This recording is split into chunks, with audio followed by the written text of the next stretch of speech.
If you haven't guessed, today I'm going to show you how quick and easy it is to make a heart quilt block. If you have never tried quilting or made a quilt block before, this is a great one to start with because it is really simple and it has so many uses. Great, obviously, for Valentine's Day, weddings, romance, anything. You can make quilts. This can be the beginning of any kind of a project that has to do with love. Now, most people think about doing a heart like this, where the heart is red or some kind of print that's red or pink with white or a neutral background. But don't limit yourself. It's also cute if you do it the opposite way, where your neutral color is the heart and then you have something brighter and more fun as the background. I'm going to show you how easy this is to do. You can also download my free PDF that will show you how to make this in different sizes. Let's get started. For today's tutorial, I'm going to show you how to make a 10-inch, and we're going to make it the opposite way. So we're going to make it the more traditional way, and then you'll be able to see the difference. For any heart,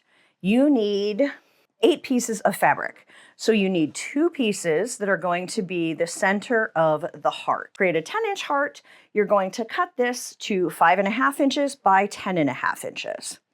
Then you're going to need your background fabrics. You're going to need 2 squares that are 5.5-inch square. And this is going to be for the bottom. And then you're going to need 4 squares that are 2 inches square. And that is going to be for these top corners. We're going to move that aside for a second. And the first thing you're going to do on the wrong side, there's really not a wrong side to white fabric. But say you were using this for the outside, you would draw on this side, the wrong side of the fabric, not the prettiest side. And you're going to draw a diagonal line through all 6 of your squares. And I am using a heat erasable pen. If you've watched many of my videos, you know this is one of my favorite things in the world because it is so easy to see and it is so fun to get rid of because all you do is you hit it with the iron and it disappears. And I'm telling you, every time it happens, I'm like a 5-year-old going, wow, that's so cool. How do they do that? I don't know. I'm just glad that they do. Okay, now that we have all those set up, the next thing you're going to do is you're going to sew the bottom squares onto the rectangles. And you always want to place them both together before you sew, because sometimes if you're chain stitching or daisy chaining, whatever you want to call it, you might pivot this the wrong way. You have to make sure they're going the opposite direction, so it's going to make the bottom of the heart. You don't want to do it like that unless you're planning on making 2 sets. But if you're making 1, we need it to go this way. And a great thing to do when you're doing any kind of a quilt block, if you're laying it out in one place and then moving it to your sewing machine, is to use what they call design boards. And this basically has a little bit of fuzz, so it kind of holds the fabric, and you can lay your quilt block out. It's especially helpful if you're doing blocks where everything isn't layered on top of each other. But I find it a nice way to just like put my things together, carry it like it's a tray of food over to my sewing machine. So let's go and get this sewn. I have my stitch length set pretty small, which I do whenever I'm doing a quilt block. I have it at a length of 2.0. And now I'm just going to sew down this line that we drew on both squares. Now you could daisy chain this like this, but it's a little harder for the sewing machine, especially if you're using a walking foot, to grab it. So for this pattern, I like to start from this side. So I get this side lined up and it's parallel to this one that we just sewed.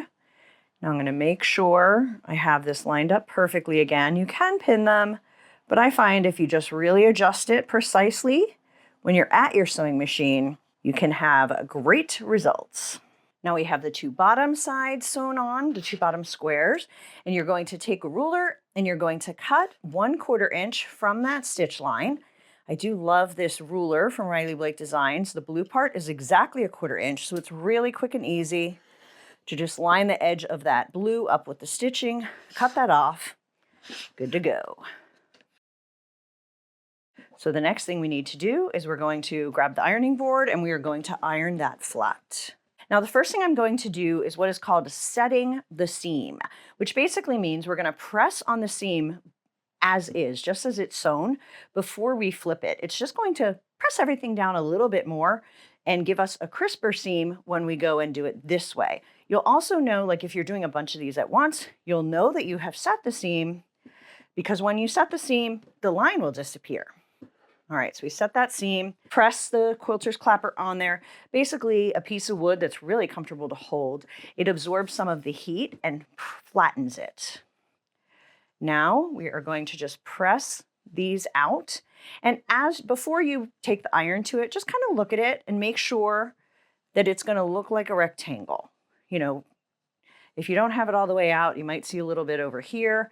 So you want to kind of pre-press it with your fingers to get it as close to that rectangle shape as possible. And you're going to iron over that seam. Grab your quilter's clapper, press down on that. And that one side is done. We've already set this seam, so now we are just going to be pressing it open.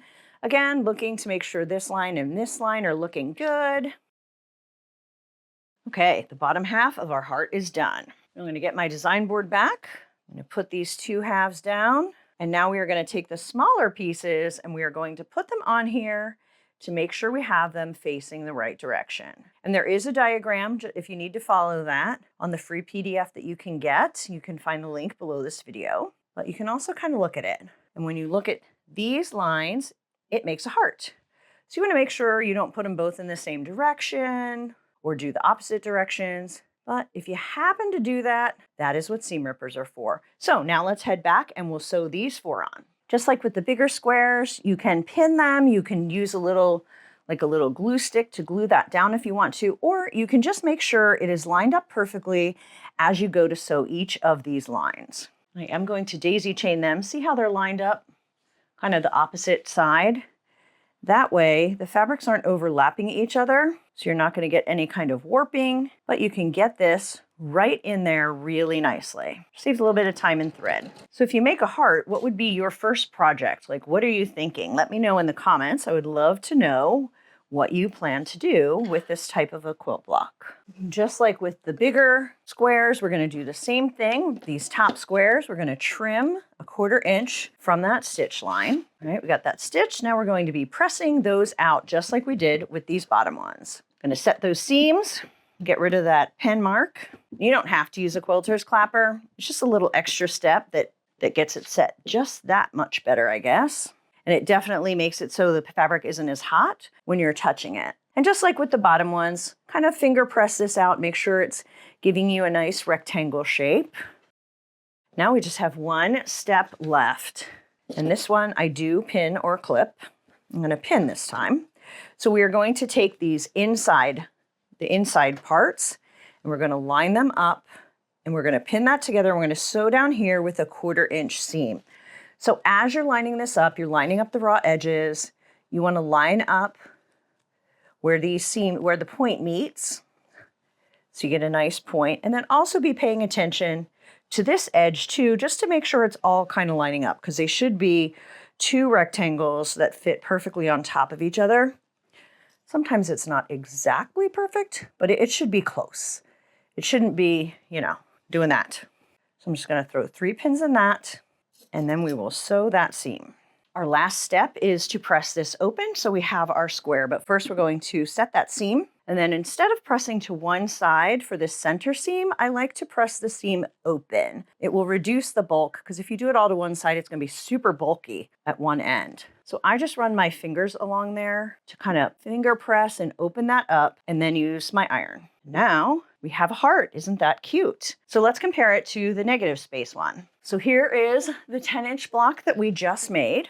And here is the 10-inch block where I used white for the heart and the flowers for the outside. So it's kind of a fun play with color. It would be really cute to kind of mix and match these, maybe put some sashing down the middle. I just wanted to make sure you could really see the difference between using the print and the color on the inside versus the outside of the heart. And again, you can get the free PDF that gives you 5 different sizes: the 10-inch, 12-inch, 8-inch, 6-inch, and 4-inch.